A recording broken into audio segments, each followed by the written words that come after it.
Alright guys, sorry the videos are late today. I had a mate over, we were toasting, having drinks, celebrating something that you should all probably hear about any second day now, hopefully. Got some news. Nothing to do with this channel, actually to do with the gaming channel, but it's good news. It's something that we've been working on for quite a while, and it's starting to go through. But hey, let's jump into some authoritarian news because we can't have good news for the day without some bad news. Meet our new Facebook overlords. They're here.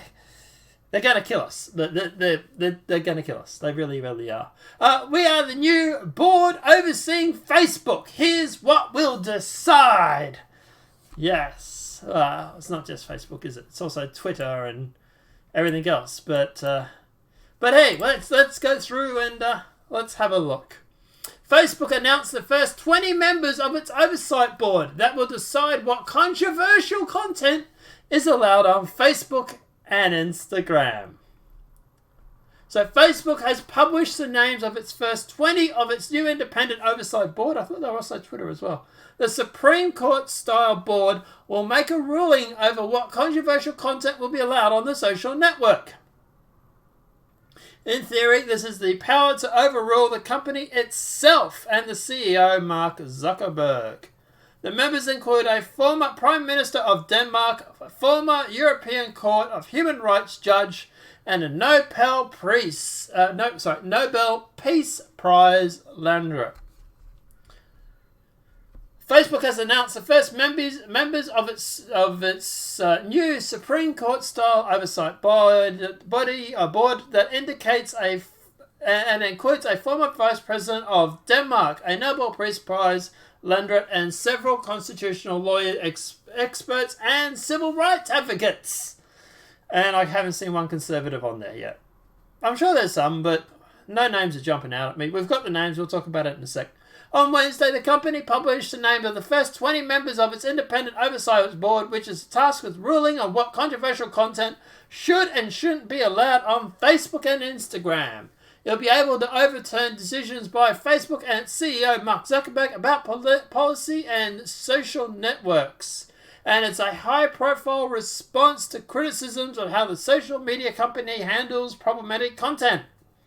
Facebook said the board's members have lived in these 27 countries and speak at least 29 languages, because that's important, I suppose.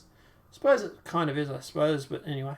Although a quarter of the group and 2 fourths chaircos are from the US, where the company is headquartered.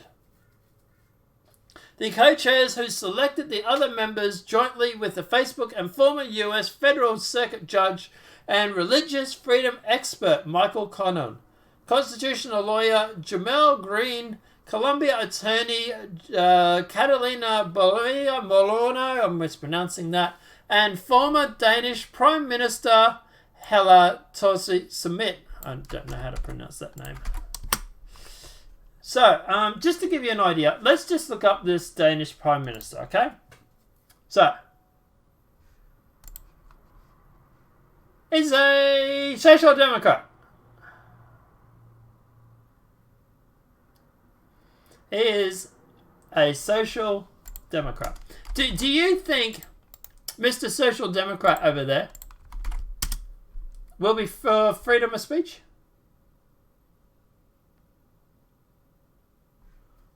Let's see.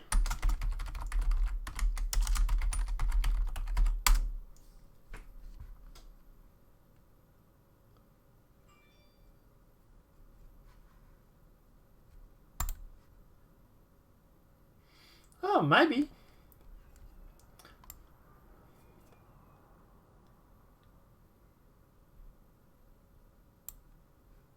Okay. Maybe. This might be alright, actually. She believes in freedom of speech. I might be mistaken on this.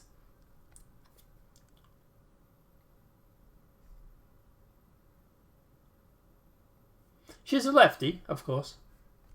I'm judging by this anyway. Unity for Denmark.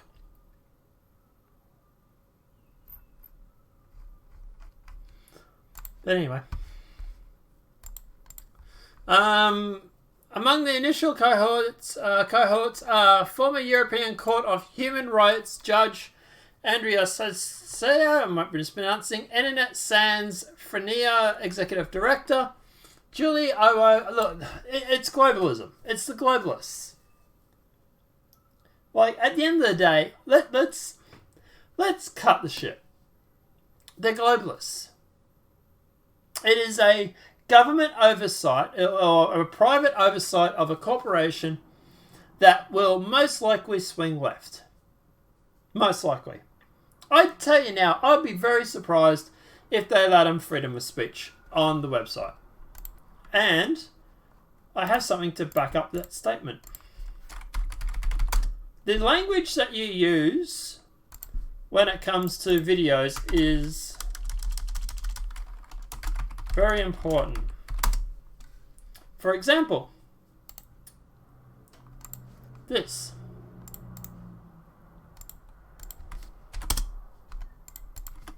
Now this is Mark Dice's video, right? So, why is this pandemic good? Alright, so skip ahead.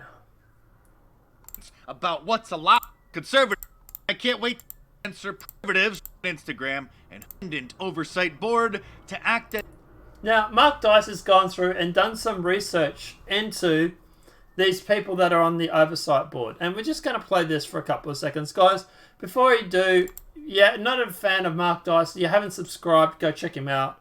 He doesn't need my shout out. He has 1.5 million subscribers, but he does a good job. So, instead of by Facebook, themselves will be balanced with members from both in their judgment. It's the board's co-chair glowing over Barack. Okay, there's that. Okay, so, okay, this in itself is pretty good. Yeah.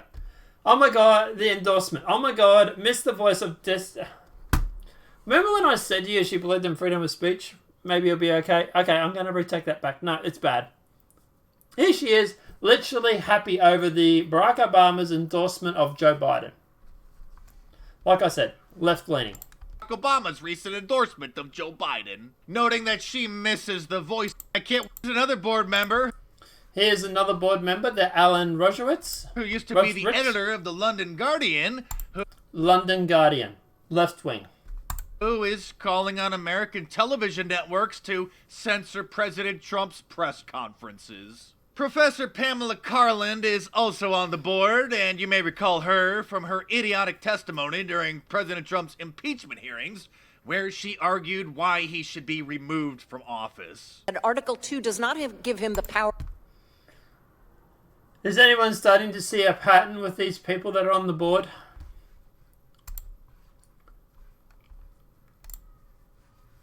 So here are the 20 names here. You go see all, and you can basically go through and all the names come up. Professor Chair, University, advocate and lecturer, Vice Chancellor, Professor of Law, Human Rights Watch, Professor, National University, Nobel Peace Lecturer, Professor, Columbia Law Student, Nada Day is the founder of Digital Rights Foundations, former Prime Minister, that's the one that was just glowing over Obama. But it's I don't see one conservative on this board. Now look, at the end of the day, maybe I'm wrong. Maybe there's a conservative here somewhere. Maybe. But none of them are jumping out at me. And that's the problem. And that's what it's going to be. It's going to be another way that people, or that these boards, these globalists will shut down. And it's not going to be a left or right thing. They're going to shut down people like Jimmy Dore. They're going to shut down people like Alexandria Cortez. They're going to shut down people like me, like Tim Pool, like Joe Rogan to a certain point. They're going to shut down people who they don't believe have the right to speak. And there's a very important part about this. Or to do anything. I guarantee, but I did Pakistan tweeted by the court up to on the board are very different. We are selected from all corners of the world. This is one telling. thing I can guarantee is that we will disagree. But we have two things in common. We are independent of Facebook, and we are deeply committed to the freedom of expression under the framework of human rights. Freedom of expression under the framework of human rights. So in other words, not freedom of speech. First of all, they preempt it by saying by freedom of expression for a start. And then they also qualify it under the framework of human rights. Yeah. I am so looking forward to all of my posts that are going to be going through and are going to be marked off by these people. I can't wait to see them, going through and censoring people like fake news, CBS or CNN or whatever it may be, who have, been caught lying or just flat out posting fake news. CBS was caught 3 times, I think it was, this year already. Fake news. The last time was obviously the COVID, the beer bug scandal thing, but yeah. But yeah, I can't wait for them to be moderating my comment on Facebook. I tell you now that it's getting to the stage we're going to need our own platform. It really is. I've joked about this in the past. It's going to be a point where we need our own platform, where we have the right of freedom of speech. But I don't know, guys. Let me know what your thoughts are in the comment section below. Are you as worried about this as I am? Or do you think at the end of the day this is going to be a big nothing burger? Do you fall somewhere in between? I haven't really seen many other people talk about this except for Mark Dice, so interesting enough. But let me know what your thoughts are in that comment section below. If this video has been helpful, please smack that like button. If you're new, channel welcome and subscribe. Apart from that, guys, we'll see you in the next demonetized video from YouTube. Have a great day and enjoy.